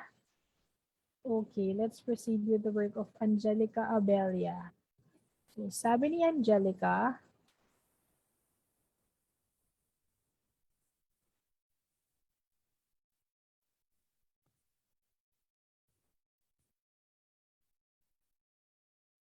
Angelica said, as you can see in the paragraph in the year 2000 and 2012, okay, my dear, for this one, do not use you. No articles, articles, no pronouns. So this is what I've been saying. Do not use you, your, yourself, our, ourselves, we. Yung mga second person pronouns, avoid them. Ilista nyo yung second person pronouns so that you can memorize them. Pagising nyo sa umaga, you, your, yourself, we, our, ourselves, X. So para at least alam nyo na, paulit-ulit. If repetition can help you out in remembering things, okay lang din. Okay? As can be seen in the graph, yan. I'm just using capital letters dito kasi so that you can see the correction. As can be seen in the paragraph, as can be seen in the year 2002, so just use words dito. To 2012, Italy surpassed surpassed the percentage of female members of parliament in European countries. European should be capitalized yung letter E because this is a proper noun. European countries probably in year 2010 up to 2012. Okay, very good. Sige. Merong nasulat naman as part of the detailed paragraph. But I suggest, based on what I've mentioned a while ago, for the paragraph, you can combine yung two things dito. I mean, yung France, what else? You can combine France, Germany, and Italy dun sa paragraph nyo. So, yun yung pwede nyo i-add. Okay? So, dito lang, I think, there was a detail that was specified, pero in the body paragraph, you should already present information that is regarding Germany, information about Italy, and information about France. Kasama na siya dapat dun sa body paragraph or detailed paragraph ninyo. So ito medyo kulang siya ng isang sentence pa. 2 or 3 sentences for the details. So let's look at other people's examples, other students' examples. Let's see. Sino yung iba? Okay, just keep on typing, guys,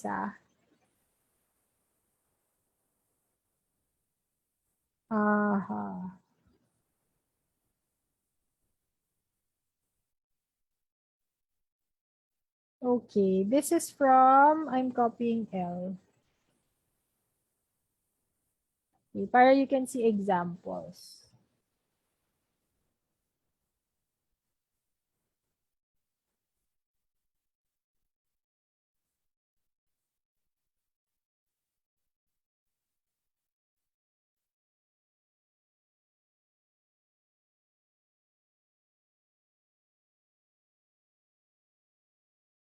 Yan, this is from L. L said, Germany and Italy has shown, okay, ano yung subjects natin dito for this sentence? It's Germany and Italy. It's a compound subject. Dalawa silang countries. So instead of saying it has shown, it should be it have. Germany and Italy have shown a steady increase of female royals from 2000 to 2008 with a high of 36% and 49% respectively. Very good. So when you say with a high of 36 and 49% respectively, ibig sabihin, the highest percentage for Germany, kasi respectively siya, diba? So the first country you mentioned was Germany. So that should be 36% yung pinakamataas niya. And then as for Italy, the highest is 49%. Go back to your chart lang for this one, guys. Go back to your chart. Do you identify or can you clearly see na exactly 36% si Germany and exactly 49% si Italy? Can you see it in your chart if saktong-sakto siya? Dun sa lines. Kasi based on the lines that we have here, diba? Based on the lines that we have, if I'm going to look at it now dito, yan, it's not exact. Yung 36% and 49% respectively, hindi siya sakto. Kasi what you have here are increments of 5, 25%, 30%, 35%, and 40%. In terms of the figure, Okay? Germany, which is the red one, is approximately, pwede mong sabihin, 36. Pero it's not at, it's not a high of 36%, but it's approximately 36%. So if you're not sure about the actual value, make use of your words of approximation. So ano ba yung mga words of approximation? About, approximately. Very good, Cristel Ortiz. Good job. So yun. Please add that sa vocab ninyo also, yung mga words of approximation. Okay? About, around, almost, slightly, slightly above, slightly under, a little over, a little under. Ayun. Okay? So, with an estimated amount, with an estimated percentage of. So, dito kasi your unit is percentage eh. Very good. Thank you, K. Paklibar. Good job. So, yun. So, yung mga percentage na yun. Okay? So, in this one, okay lang for this kasi what I like about this example was, ano yun? Sino nagsulat nito? I forgot. Sorry, I forgot. Yata. Si L yata ang nagsulat nito. L wrote this in such a way that na-cover na niya yung 2 countries pero isang sentence lang. Kasi in general, totoo naman, it's actually increasing. Steady yung increase niya. And highest niya is approximately 36 of almost 36 and close to, it's not 49% kasi close to 40% and close to 40 respectively. Make sure lang, ideally, you should have yung percent sign dito. Yan. So, meron kang percent. Okay, respectively. France has shown a rise from 2008 to 2012 with a high of 32% female members. Yan, percent. Kasi pag 32, ibig sabihin lang dyan, ay, 32 lang yung babaeng members of parliament. That's not what the chart is presenting. It's showing the percentage. Ilang percentage yung females, ilang percentage yung males. Okay? Slightly lower than those of the latter. Slightly lower than those of the latter. This one, very good. Clap your hands for L. Ruiz. Ito yung comparison na hinahanap natin. Yung mga slightly lower, slightly higher.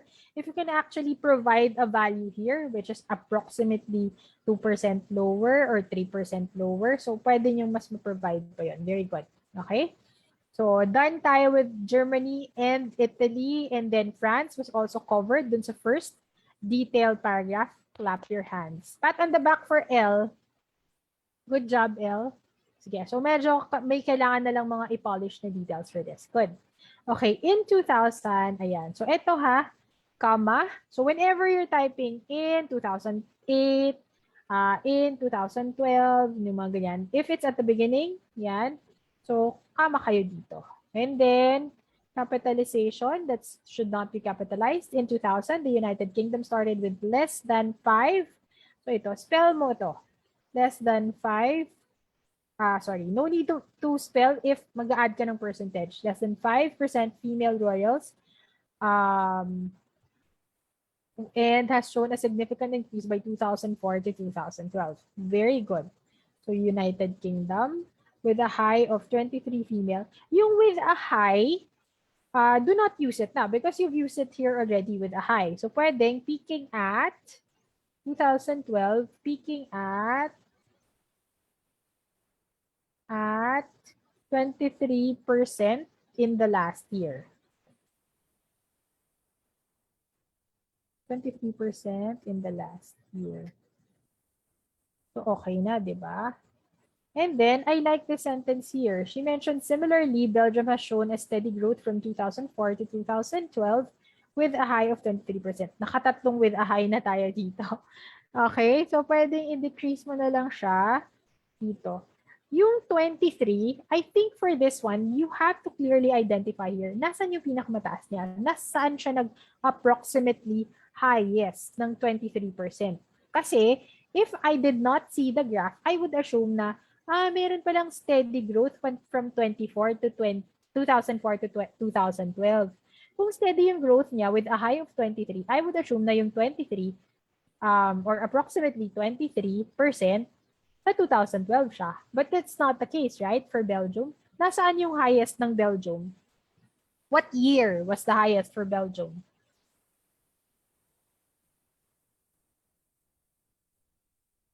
It was 2008. Correct. Sa 2008 siya. Okay. So you have to identify with the high of 23% in 2012. Something like that.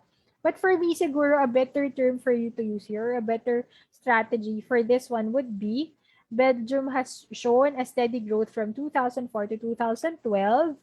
However, with a high of peaking at, okay, with 53 being 23%, 23% having the highest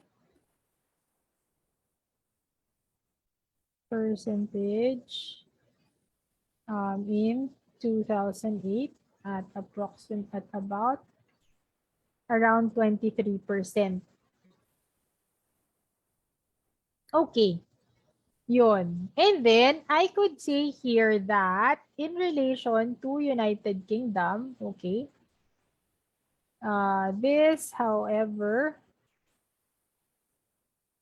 decreased 4 years after. What is 4 years after? 4 years after making an almost equal percentage with that of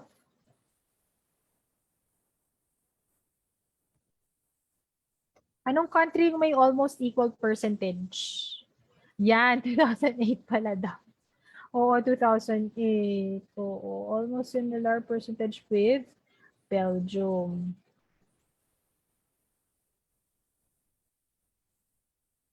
With that of Belgium. So, covered na natin, diba?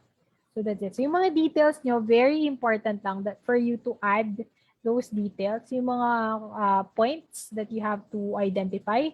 And make sure also that there's a variation on how you can present your data. For example, dito meron ka ng puro percentage. You have 36%, 40%, 32%. Yung 23%, instead of saying 23%, peaking at almost a quarter of the total, almost a quarter of the total parliament members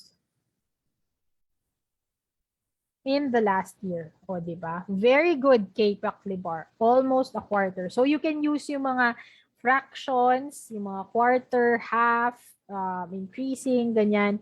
You can also use, what else? 2% less than this, 5% less than that, 2% higher than that, twice as much. You can present on. So, para at least there is variation in how you present the data. Because otherwise, if you just present 36, 5%, ganyan, hindi pala 5%. Meron ka palang less than 5% dito. So, good job for that. So, pag pinresent nyo lang, whatever data you find, yung exact amount that you can find doon sa chart niyo, that's only doing half of what is required of you. Mechanical yung data nyo, and that would not be something that could assure a higher score for you sa writing task 1 for this. Okay? So, keep your work, guys, for this one. So, at least medyo na-cover na natin yung basis for this.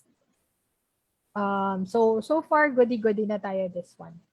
So, okay na. Sorry, I just have so limited time for this. I'd want to extend more, pero that's the only time that we have. And I'd like to continue on by sharing with you the current promo of 9.09. But first off, thank you guys for participating. Kahit hindi ko na-check yung work nyo. I'd like to congratulate you because of that. Kasi it's not me you're helping out, but it's you're actually helping out yourselves for this. I know a lot of you are actually a little intimidated by writing, but don't be. Don't be. All of us started with being intimidated with writing, pero you won't be able to conquer your fears if you won't take it one step at a time. Diba?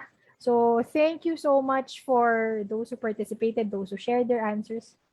Good job kayo dyan. Taking the first step is already, would already bring you to farther heights na. So, good job. So, as we continue on, I'd like to share with you, in behalf of 9.09er, we actually have a promo in partnership with the British Council. Okay? So, if you availed of the promo, wait, I will share, kasi you need to use the link to register for the actual program or, yep. Yan. So, if you register for an exam with British Council, British Council Philippines to guys, sa British Council, you can actually participate and receive the freebies. Ano ba yung mga freebies natin? Okay? So, freebies natin ay hard copy of your IELTS speaking book. That's colored yellow. Sorry, I don't have a copy of that yet. But this is the IELTS writing book. So, writing task 2 yung mga nakasulat dito. So, avail of this one because super dami nyo na matututunan. Examples. This is, yung mga samples dito were written by none other than Sir Brian himself. Diba? Okay. So, it's like Sir Brian is teaching you. Pag binabasa nyo, may imagine niyo yung boses ni Sir Brian. 9.0 siya, guys. Perfect siya in all subtests in IELTS. Ganon siya katalino. Okay. From one round, okay. Tapos, aside from getting the book that he's written, meron pa kayong one round of one-on-one coaching with him. O, diba? So, maririnig nyo talaga yung boses niya dyan sa coaching na yan. And you also get free 22-hour IELTS online course. Free yan lahat. And another free thing is you get to attend the workshop by British Council wherein the speaker would be Miss Rosella Torrecampo. Sorry, the Miss Rosella Torrecampo of British Council. Senior IELTS expert na siya. So you could actually learn a lot from her, whether it be speaking or sa writing. So lahat ng mga fears niyo, you can ask during that session. Okay? So plus a soft copy of the materials also. You can get that from her. Alright? Yun lang. Take note, guys, that this is not applicable. I'm sorry to say, not applicable if you're going to take the exam overseas or if you're a Filipino resident pero you're not going to take the exam with British Council. Dapat talaga with British Council kasi kaya nga sila yung partner din sa promo. Diba? Okay. Plus, make sure, guys, that the duration of your exam or yung book ninyo na exam is up until March 31. Kasi yung April onwards na exam, whether it be taken dito sa British Council, hindi na siya kasama dun sa promo. Okay? And as you register for the exam, please use the link. I sent the link dun sa sa live chat ng live na to. And I will also be sending you, I'll show you later yung QR code. Next, di ba? Naka-QR code. Alright. Also, make sure that you use the link. Ito yung link. And then, this is the QR code. Yan. So, just take a screenshot of the QR code, save it on your phone, tapos, if you'd want to register, yun na lang yung i-present niyo para you can check out the schedules for hindi na pala March 2022 onwards. Okay? So, pero pag March 31 na kayo para pasok sa banga. Okay? May question si Angelica Abelia Ero. Ma'am, may I ask if there's someone to talk about the scheduled IELTS exam in Tuguegarao area? You can, Angelica dear, you can send or you can click yung link that I sent. Yung right before lang yung chat message mo. Yung register for IELTS exam with British Council, March 2022 using this link. So, yung part na yan. So, you can just save that. So that when you register, di ba, mas madali sa inyo to take note of the exams. Kasi when you click that, you will be asked ano yung what kind of exam will you be taking, whether it be academic or general training, or will you be taking paper-based, computer-delivered, and kung saan kayo mag-take na exam. Okay? So you can find it there. So, if your location is in Tuguegarao. Alright? Ayan, si Miss Clotilde Ponce, naka-register na yata siya. Yan, so April 9 daw si Miss Clotilde Ponce. Okay. Miss Beth from IFNG is asking, have you guys started classroom type of review, or is this purely online class? Most of our classes are online, but we do have face-to-face sessions already. So meron kami mga face-to-face na sessions na. Don't worry about that. Okay? Yan. So yung IELTS workshop lang, when you register, ma'am, please make sure, when you register, guys, please make sure that you enter, mandatory kasi ito eh, make sure that you enter the promo code BC IELTS X9er. Okay? For you to avail of the freebies. Sayang din, ang dami kasing freebies, guys. As in capital free. Capital F-R-E-E, free. Okay? So yun. Tapos, when you register, British Council will be the one to send the Zoom link via email. So ito yung Zoom link for the workshop ni Miss Rosella Torrecampo. Alright? So there, wait lang. I'm finding yung schedule ng exam actually. No, not the exam. Ng face-to-face. I'll just share. Okay, yon. So merong nagre-request. Ayan, that's how the speaking book and the writing book looks like. Ayan. So thank you for your time. May question si Martina Cassandra Veluya. All right, sample exam, sample graph. Here you go. There you go. So that's the sample graph. Yan, okay. I'll take a screenshot para you can do it during your own free time, your most convenient time. Okay, so there you go. Okay. So if, once again, not included dun sa promo if you're not applicable if you're going to take the exam after March 31. So dapat yung exam nyo here in the Philippines, take an exam with British Council, register your exam within March hanggang March 31 onwards, and as you register the exam, dapat gamit niyo yung link or this QR code. So, yun yung requirements. Otherwise, you are not included sa promo. Not applicable yung promo. Ay, sabi ni Shep Panaligan, hindi ko nakuha dati yung promo. Ang importante na pasa ko agad ang one take. Thank you, Niner. Thank you for the trust, Miss She. Guys, i-congratulate natin si Miss She Panaligan. One take lang siya. Sana all. So, yung ano mo, ma'am, yung brain cells mo, ma'am, ipasa na natin sa mga kailangan ng brain cells. Diba? So, yun. That's it. Thank you so much, guys, for today. I hope you learned a lot. It's been a productive time. Thank you for all those who participated. So, yun. God bless you, guys. Sino ba? Nandito pa ba si Sir... I'm here. Ayun, sir. Yeah, I hope natatransfer or natatransfuse ng brain cells. Okay, thank you so much, Miss Den, and to all the members who watch. So please, if you have question or if you want to avail the service of Niner, just contact them on their Facebook. Okay, especially if you like Miss Den. Who wouldn't like Miss Den? She's very charming. Yeah, so yeah, it's already night in the Philippines, very late. So have a good night. Stay safe. Thank you so much. See you next week, Niner. Bye-bye. Bye, sir. Bye. Thank you.